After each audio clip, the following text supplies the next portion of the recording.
แต่กี้ประเพณีลาวเฮาแต่ดั้งเดิมแท้ๆหันโบราณเฮาหันหลังจากมีผู้ล้มเสียหายตายเสียจากเพิ่นก็จะทำพิธีศาปนกิจบางแห่งก็จะฝังบางแห่งก็จะเผาบางแห่งที่เผาซึ่งใช้ไฟนั้นเป็นเครื่องย่อยสลายธาตุขันธ์แล้วเพิ่นจะทอนโหมกระดูกแล้วเพิ่นจะล้างให้สะอาดล้างโดยน้ำสะอาดแล้วล้างโดยน้ำอบน้ำหอมแล้วเพิ่นจะบรรจุลงใส่ไหประเพณีดั้งเดิมเฮาแท้มันใส่ไหพุ่นน่ะถ้าเฮาเลี้ยวคืนหลังเฮาจะเห็นไหหินอยู่เสียงขวางพุ่นน่ะแล้วก็จะเฮาจะเห็นว่าเพิ่นบรรจุศพในโกฐ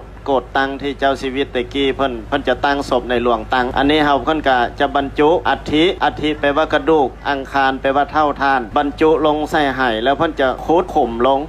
แล้วเพิ่นจะฝังแล้วจะตูมขี้เท่าให้เป็นกองไว้แล้วก็ล้อมหัวน้อยๆไว้อันนี้เพิ่นเอิ้นว่ากองฝอนภาษาเท่าเก่าเพิ่นว่าเมียนดุกหลังฝังดุกคางสำหรับผู้ที่เพิ่นอนุญาตให้ใส่ธาตุมีแต่บุคคล4จำพวกอันที่1พระพุทธเจ้า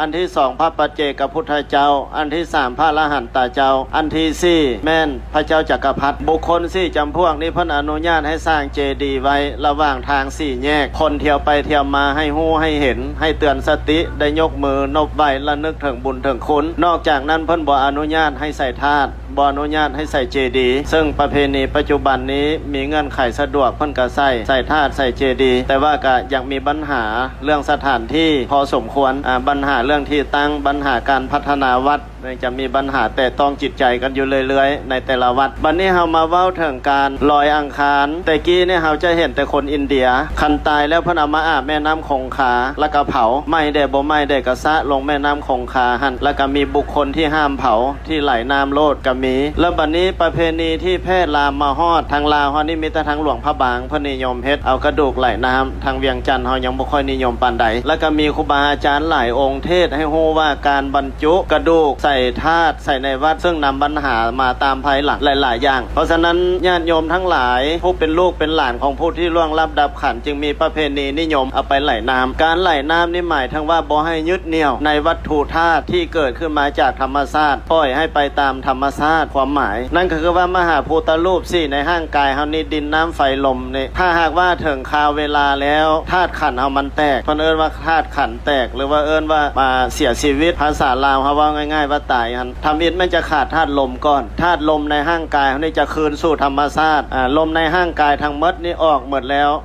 เพิ่นเอิ้นว่าตายที่ยังเหลืออยู่ร่างกายเฮาเพียงแต่3ธาตุเหลือธาตุน้ำธาตุไฟและก็ธาตุดินในเมื่อว่าธาตุลมออกหมดแล้วร่างกายของเฮานี่หยุดการเหน่งติงหยุดการเคลื่อนไหวในเมื่อว่าธาตุลมออกจากสันละธาตุไฟก็จะค่อยเย็นลงไฟร่างกายเฮานี่ไฟเฮ็ดให้ร่างกายของเฮานี่ทำงานคือกันกับเข็มโหมงไฟยังร่างกายของเฮาให้อบอุ่นไฟยังร่างกายของเฮาเพื่อเผาไหม้ในกายย่อยอาหารและกับไฟเผาไหม้ร่างกายของเฮาให้แก่เฒ่าทรุดโทรมลงตามกาลเวลาธาตุไฟทั้งหลายเหล่านี้จะค่อยออกซึ่งเฮ็ดให้ร่างกายนั้นค่อยเย็นลงในที่สุดธาตุไฟก็จะออกหมดในเมื่อธาตุไฟออกหมดแล้วที่ยังเหลือประชุมกันอยู่เพียง2ธาตุก็คือธาตุน้ำและก็ธาตุดินในเมื่อว่าธาตุไฟออกหมดแล้วประมาณ2-3มื้อธาตุน้ำก็จะทยอยออกก่อนที่ธาตุน้ำทั้ง12น้ำอยู่ร่างกายเฮาเริ่มตั้งแต่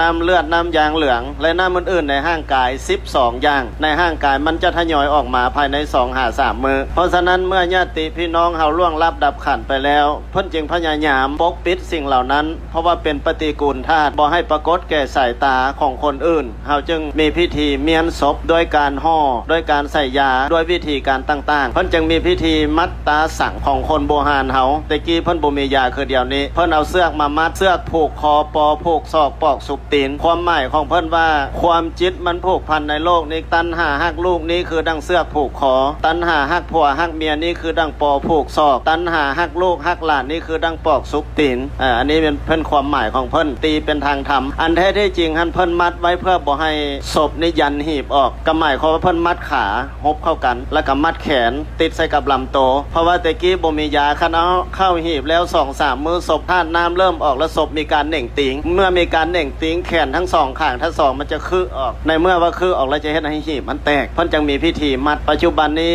การเมียนศพบ่เป็นคือจังซันแล้วเฮาบ่จำเป็นมัดก็ได้บัดนี้เกี่ยวมาหาเรื่องธาตุภายใน2หา3มื้อธาตุน้ำจะทยอยไหลออกเท่าละเล็กละน้อยในเมื่อธาตุน้ำกำลังไหลออกนั้นธาตุดินก็กำลังทำการย่อยสลายเพราะฉะนั้นร่างกายธาตุน้ำยางเหลืองน้ำเลือดไหลออกแล้วร่างกายจะแตกแล้วก็ค่อยทยอยสลายไปแต่ประเพณีคนลาวเฮานี่บ่ทันให้ย่อยเองถ้าหากว่าเฮาอยู่ในบ้านในเมืองยกเว้นแต่อยู่ในธรรมชาติที่บ่มีผู้ใดสามารถเก็บเมียนได้เฮาจะได้ใช้ไฟนี่เป็นที่ย่อยสลายธาตุขันธ์โดยพิธีการเผาศพธาตุดินต่างๆสิ่งที่เป็นปฏิกูลและเชื้อโรคทั้งหลายจะถูกความร้อนจากไฟนั้นย่อยสลายและแล้วในที่สุดเฮาก็จะเหลือแต่ธาตุดินก็เอิ้นว่าอัฐิธาตุคือกระดูกของคนเฮานี่ไฟบ่ไหม้ได้ง่ายจึงเหลือแต่กระดูกเพิ่นจึงท่อนโหมกระดูกคืออาตมาว่าเบื้องต้นนั้นในเมื่อว่าเฮาท่อนโหมกระดูกแล้วเพื่อให้ทุกอย่างคืนสู่ธรรมชาติบ่ให้จิตนิติดคล้องอยู่ในสิ่งใดสิ่งหนึ่งลูกหลานวงตระกูลทั้งหลายจึงสานต่อเจตนานั้นด้วยการเอากระดูกนี่มาไหลน้ำเอิ้นว่าลอยพระแม่คงคาเพื่อให้ธรรมชาติคืนสู่ธรรมชาติเพราะว่าธรรมชาติสังขารมาจากผืนแผ่นดินมาจากอากาศมาจากธรรมชาติเมื่อดินเมื่อน้ำเมื่อไฟเมื่อลมกลับคืนสู่ธรรมชาติแล้วดวงจิตนั้นจะบ่เป็นห่วงดวงจิตเนี่ยบ่ติดข้องนำลูกนำหลานนำครอบนำครัวนำทรัพย์สินสมบัตินำธาตุขันธ์ที่นำมาเพราะว่าคืนสู่ธรรมชาติแล้วจะเหลือแต่ดวงจิตอันบริสุทธิ์นั้นไปสู่บุญญกรรมที่เพิ่นสร้างไว้คือบุญกุศลที่เพิ่นเคยกระทำเอาไว้นั้นสำหรับกระดูกที่เฮาปล่อยลงน้ำนั้นก็แล้วแต่จะเป็นไปให้เฮาสำนึกขึ้นเสมอว่านี่แม่นเป็นเพียงธาตุดินเสมอกับเม็ดหินเม็ดทรายที่คืนสู่ธรรมชาติหินทรายอยู่ในแม่น้ำจะไหลไปทางใดบ่มีดวงจิตใดติดข้องและพัวพันอยู่เฮาปล่อยแล้วให้ดินคืนไปสู่ดินให้น้ำคืนไปสู่น้ำให้ไฟคืนไปสู่ไฟให้ลมคืนไปสู่ลมอันนี้แหละเพิ่นจึงว่าอนัตตานี่เป็นเพียงธาตุผสมธาตุขึ้นมากวงศอกยาวาหนาคืบตั้งอยู่ชั่วขณะหนึ่งมีการเปลี่ยนแปลงและก็แตกสลายดับไปคำว่าอนัตตาแปลว่าความว่างเปล่าบ่แม่นสัตว์บ่แม่นบุคคลบ่แม่นตัวตนบ่แม่นเฮาเขาสรรพสัตว์ทั้งหลายเกิดมาในโลกนี้ย่อมเป็นแบบนี้ทุกคนทุกตัวสัตว์เสมอกันเพิ่นจึงสอนว่าเฮามีความเกิดเป็นธรรมดาบ่ล่วงพ้นความเกิดไปได้ถ้าเฮายังบ่ถึงนิพพานเมื่อใดเฮายังเวียนว่ายตายเกิดในวัฏฏะสงสารย่อมเวียนตายเวียนเกิดอยู่ในโลกสงสารนี้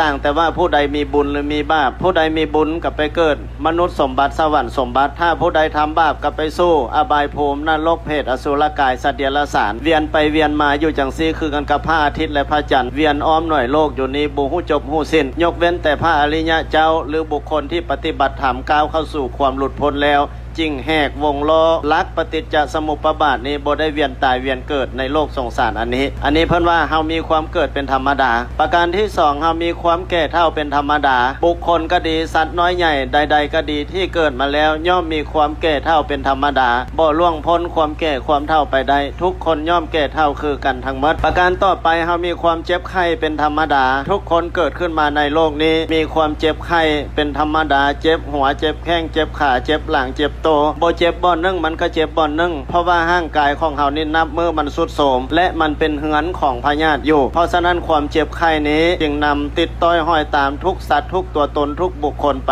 อย่างหลีกเว้นบ่ได้อันนี้เฮามีความเจ็บไข้เป็นธรรมดานอกจากนั้นเฮาก็มีความตายเป็นธรรมดาทุกคนที่เกิดมาในโลกนี้ต้องตายสรรพสัตว์ทั้งหลายที่เกิดขึ้นมาในโลกนี้ต้องตายอย่าว่าแต่สังขารที่มีวิญญาณครอบครองแม้แต่สังขารที่บ่มีวิญญาณครอบครองคือรถลาผ่าทางเหือนาวาเพต่างๆเมื่อเกิดขึ้นแล้วเมื่อนึงมันก็จะดับลงไปต่างแต่ว่าเวลามันต่างกันอันนี้เฮามีความตายมีความดับเป็นธรรมดาประการต่อไปเฮาจะต้องได้พัดภาคจากของฮักของชอบใจทั้งสิ้นไปออกตนญาติโยมพุทธศาสนิกชนทั้งหลายเฮานี้จะได้พัดภาคจากบุคคลอื่นบุคคลนั้นเป็นที่ฮักที่พอใจจากทรัพย์สินสมบัติทั้งหลายที่เฮาเกิดขึ้นมาพบพ่อในโลกนี้เฮาต้องได้พัดภาคจากสิ่งเหล่านั้นอย่างแน่นอนเพราะฉะนั้นสมบัติมีในโลกนี้เป็นสมบัติผัด ติกันสมเฮาจงคุ้มครองให้ดีนำใช้ให้เกิดประโยชน์และอย่าลืมนำใช้ทรัพย์สมบัติเหล่านั้นสร้างเป็นบุญเพราะว่าบุญนี้เพื่อว่าทานังสหายะสัมภูตังผลทานนี่เป็นมิตรแท้เป็นสหายแท้สามารถติดต้อยห้อยตามเฮาได้ข้ามภพข้ามชาติผัวเมียลูกหลานทรัพย์สมบัติเป็นเพื่อนกันอยู่แต่ข่าวมีชีวิตถ้าหากหลับตาไปแล้วเฮาหักไปผู้เดียวคือกันกำเฮาไปส่งพี่น้องอยู่เดินยนต์พ่อไม่ออกยามเฮาออกจากงานนี้พี่น้องไปส่งหลายเฮาสิไปต่างประเทศผู้เดียวพอไปแจ้งเอกสารเข้าไปแล้วหมู่ไปยุดอยู่หั่นใดมีแต่เฮาไปผู้เดียวว่างๆหมู่อยู่ทางหลังเขาบ่ไปนำเฮาอันนี้แหละเพิ่นจะเอิ้นว่าเฮาหักเกิดผู้เดียวเฮาหักตายผู้เดียวบ่มีไผเพื่อนข้างบุญได้สร้างจึงค่อยว่าเป็นดีมีแต่บุญเท่านั้นเป็นเพื่อนเป็นมิตรแท้เป็นสหายแท้ติดต่อยห้อยตามเฮาไปอันนี้ความหมายของสังขารและความหมายในการเอากระดูกมาไหลน้ำประเทศที่เพิ่นเจริญเพิ่นบ่เหลือกระดูกแบบนี้ทั้งหมดเป็นขี้เถ้าเหมือนเป็นขี้เถ้าละเอียดอันเดียวคือกันหมดแต่อันนี้ไฟธรรมชาติเฮามันยัง